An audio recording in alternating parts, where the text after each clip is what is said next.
Prezados alunos, né? Esse vídeo é como se fosse uma complementação dos dois vídeos que nós fizemos sobre frações parciais, especificamente do segundo vídeo. Por quê, né? Porque que tipo de integrais que nós atingimos quando nós aplicamos o método de frações parciais?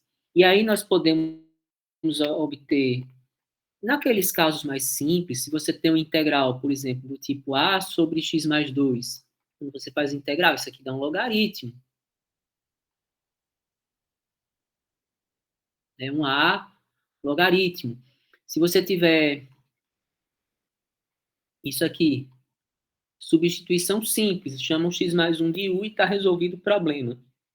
Mas e quando você tem termos de segundo grau, como você deve proceder, né?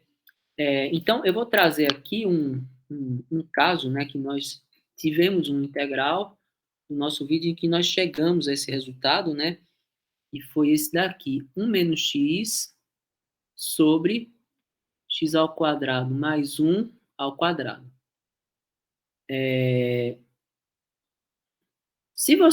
Note que se você fizer a derivada de x ao quadrado mais 1, dá 2x. Então, tipo, o x, se fosse por ele aqui, estava tranquilo, perfeito, sem problemas. E aí, por isso, a gente vai separar essa integral em duas. Eu vou colocar uma integral com menos x e a outra com o 1. Aí note que, apesar de não parecer imediato, essas duas integrais são integrais cujas técnicas a gente tratou em aulas passadas, né? Como é que eu poderia resolver essa primeira? Bom, essa primeira é uma substituição simples, né? Basta que eu faça u igual a x ao quadrado mais 1, então diferenciando du igual a 2x dx, então a integral 1 vai ficar 1 sobre u ao quadrado, e o x dx vai virar menos du sobre 2, né? Que é a mesma coisa que meio, ou menos meio, integral de u a menos 2, que aí é uma potência, né? Soma 1 no expoente, divide pelo expoente mais 1. Então fica u a menos 1 sobre menos 1, vai dar meio x ao quadrado mais 1. Certo? Então essa primeira integral é simples. A segunda integral, o que nós temos aqui? Nós temos aqui um termo, a derivada dele não está em cima, né? E aí, nesse caso, o mais interessante é usar uma substituição trigonométrica. Essa substituição trigonométrica aqui seria da tangente, né? Por quê? Tangente ao quadrado mais 1 dá secante ao quadrado. Então, na integral 2, eu vou fazer x ao quadrado igual a tangente ao quadrado de t, x igual a tangente de t, então, dx secante de t dt. Então, a integral 2 vai ficar integral de tangente ao quadrado de t mais 1, e o dx vale secante de t dt. Tangente ao quadrado mais 1 vale secante ao quadrado de t. Secante sobre secante ao quadrado fica 1 sobre secante. E quem é secante? Secante é o inverso do cosseno. E a integral do cosseno é seno. Aí lembrando, bom, como é que a gente acha o t? É só lembrar. Se x é tangente de t, então t é um arco em um triângulo retângulo que tem cateto oposto, tangente, e cateto adjacente, 1. Perdão. X é igual a tangente t, peraí. tangente de t é x sobre 1. Então, cateto oposto x, cateto adjacente 1, por Pitágoras, hipotenusa, raiz de x ao quadrado mais 1. E aí, quem vai ser o cosseno? Ou quem vai ser o seno? Cateto oposto sobre adjacente. Então, a integral em questão, né?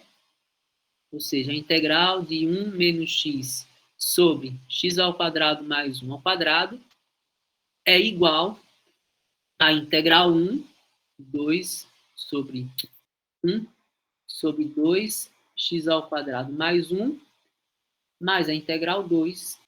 O menos a gente já fez aqui, ó, já está tudo incluso no pacote, né? Integral 2 é x sobre raiz de x ao quadrado mais 1. E aí, levando em conta aquela questão que nós tínhamos feito no vídeo anterior, basta você somar a outra integral da outra parcela. Certo? Então, essa é uma forma de proceder, né? Você pode ser, quando você tem esses termos aqui no denominador, você pode ter x, quando você tiver x, resolve dessa forma. É uma substituição simples. Quando você tiver constante, é uma substituição trigonométrica. E a depender do que está aqui, o mais provável é que seja uma tangente, né? E quando for as duas coisas, você separa. Agora vamos para o próximo exemplo. Bom, pessoal, ao se deparar com esse tipo de integral, o que nós temos aqui? Ah, eu tenho um termo de segundo grau no denominador, de primeiro grau no numerador. Então, aparentemente, o caminho a ser tomado aqui é aplicar frações parciais, certo? Só que frações parciais só é possível quando é possível o denominador ser fatorado. E aí, nesse caso, você percebe que esse denominador não é fatorável. Porque, né, uma maneira de você fatorar o polinômio é você determinar as raízes dele. Porque todo polinômio vai ter a fatoração nessa forma, onde A, B, C, D são as raízes. E aí o número de termos é conforme o grau. E aí, se você for tentar resolver essa equação de segundo grau aqui, delta é B ao quadrado menos 4AC. Ou seja, o delta dá negativo. Então, não há como fatorar envolvendo números reais. Se não há como fatorar, não há como fazer frações parciais. Nesse caso aqui. Apesar de que você tem um termo de primeiro e um termo de segundo grau aqui. Bom, e aí como é que você faz? Se você aplicasse aqui uma forma que pode sair, mas aí vai depender de um problema muito específico. É quando o numerador corresponde à derivada do denominador ou ao múltiplo escalar. Se você derivar o denominador aqui, vai dar 2x mais 1. Então, faltou 1 aqui. Certo? Mas também não adianta colocar 2x mais 1, porque o 1 que sobrar vai lhe dar o mesmo trabalho que para calcular esse 2x. Bom, e aí a substituição simples aqui não funciona. E aí o que a gente sabe em termos de função, que mesmo que o caminho complique um pouquinho, de repente, que a gente pode usar? O que a gente sabe em termos de resolver essas coisas aí são as substituições trigonométricas. E é isso que a gente vai fazer aqui. Só que para fazer uma substituição trigonométrica, eu preciso fazer uma adaptação. Por quê?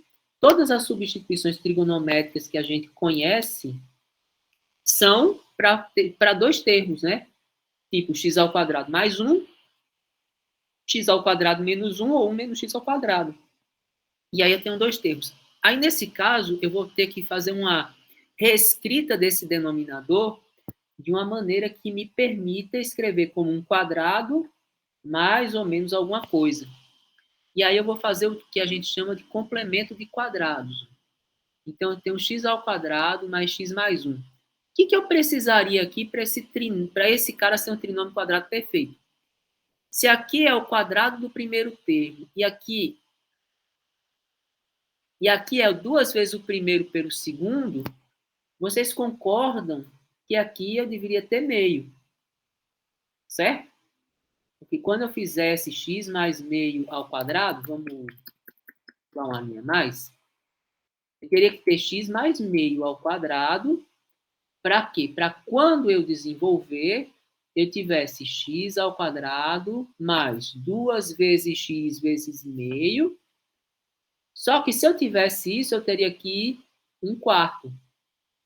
Mas eu não tenho 1/4, eu tenho 1. Só que eu posso decompor esse 1 em 1/4 mais 3/4. Aí esse 3/4, ele ficou aqui, ó. Ou seja, eu posso, fazendo o complemento desses dois termos aqui, x ao quadrado, x, o complemento de quadrado, reescrever em função de um quadrado. Por quê, né? Então, fazendo essa reescrita, eu posso agora aplicar o que a gente chama de substituição trigonométrica. Eu vou chamar esse termo de, como aqui é uma soma, 3/4 de tangente ao quadrado. Então, x mais meio é igual ao quadrado 3/4 tangente ao quadrado de t.